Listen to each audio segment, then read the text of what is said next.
And that was many years ago. I made the picture Houdini for television. And, you know, the problem is Tony Curtis had made a Houdini picture. Everybody has made a Houdini picture. There's another one coming out. He's such a fascinating character.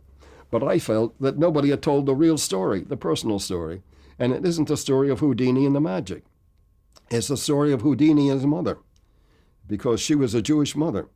And for her entire lifetime, there was this tremendous, tremendous clash between the two of them because he had married a shiksa. Mrs. Houdini was a Roman Catholic. And the battle went on all during their lifetime. And when she died, Houdini hoped that he could bring her back so he could talk to her in the spirit world. And he went to all of these mediums, and he realized, being Houdini, that they were hoodwinking him.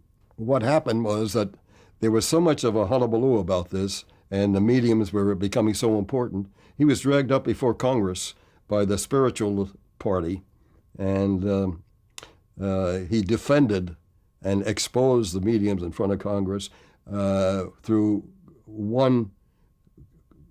He had one device, which was he and his wife had been on the outs, around falling on the outs, and she had testified to the reality of what he was doing and that the exposures he made were legitimate and so forth. And the spiritualist leader, who was played by a wonderful actress, said, "How do we know she's telling the truth?" He said, "She's under oath." And she said, "Prove it." He says, and they had this terrible fight. So under oath, he said to her, "You're under oath. Do you love me?" In a long pause, and she finally said yes. And that was a big thing, whatever. At any rate, what he decided was that he couldn't reach his wife, his mother, and what he wanted to know was if she had forgiven him for marrying the shiksa and so forth.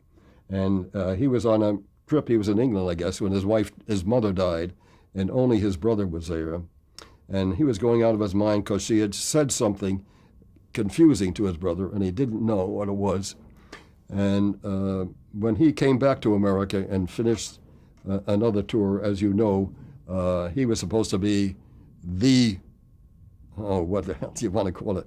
The Superman of his era, and he had an offer that anybody could punch him in the stomach. How does he win? And nothing would happen. Well, he was getting a little older then, and he had two college students who were visiting him, and one of them, when he wasn't looking, punched him in the stomach, and it ruptured his abdomen. And he went on with the act anyway, where he went into the tub of water head first. In the Tony Curtis picture, he dies in it, but he didn't. He lived through it, and then he went into the hospital. And when his wife visited him in the hospital, he said to her, I have my doubts about reality, immortality, anything else, but I'm going to give you a message. And if I can get through from the other world, you'll be the only one in the world who will know the message. And if they tell me they are hearing from me, you will know whether they're telling the truth. So she agreed to it. And a year or two after his death, a priest came to her. He was a spiritualist too. And he said, I have a message for you from your husband.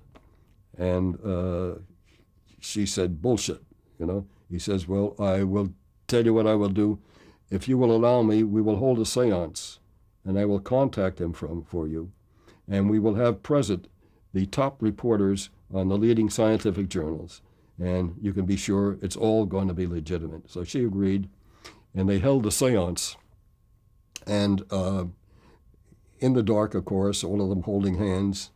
And now, I have to tell you, between them, they had a couple of secrets. One was, there was a song that they sang in their first show, which was called Roosevelt.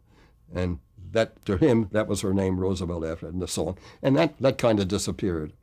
And on the inside of her wedding ring, he had engraved, Roosevelt, I love you, I think what it was. At any rate, and beyond that, they did a mind-reading act, and he had taught her the mind-reading code. When he said certain words, it meant certain letters, And she had that in her safety deposit box, locked in the bank in America. And they go through the seance, and now through his medium, he goes through a medium says, he's here. And she says, what is the message he has for me? And he starts out, he gives her the code.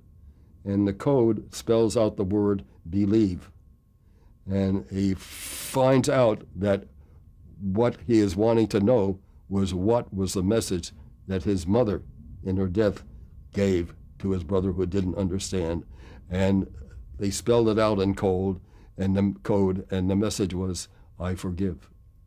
And she got up, she almost went into a faint, called off the seance, and every newspaper in New York carried the story.